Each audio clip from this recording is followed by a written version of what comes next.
Parcel আনালাম নাতিদের জন্য নাস্তা। দেখি তো কি কি দিয়েছে। বলেছে না এটা কি ফ্রেঞ্চ ফ্রাই।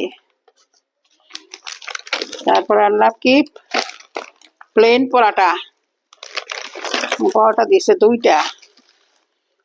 তারপরে আনলাম নাগেট, আর ঝটপট থেকে আনলাম আরেকটা নাগেট।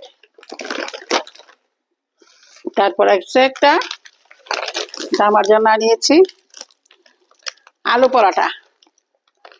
আলু পরোটা আমার খুব পছন্দ, এটা বিকেলের নাস্তা খুব ভালো লাগে। প্লেন পরোটাগুলো সকালে দেওয়া যাবে, এই আলু পরোটাটা খেতে খুব স্বাদ। আপনারা এনে খেয়ে দেখবেন। এই এটাও অর্ডার করলে বাসায় দিয়ে যায়। আজকে সকালবেলা অর্ডার দিলাম, এখন দিয়ে গেল। খুব ভালো লাগে বাচ্চাদের এই নাস্তাটা। Thank you.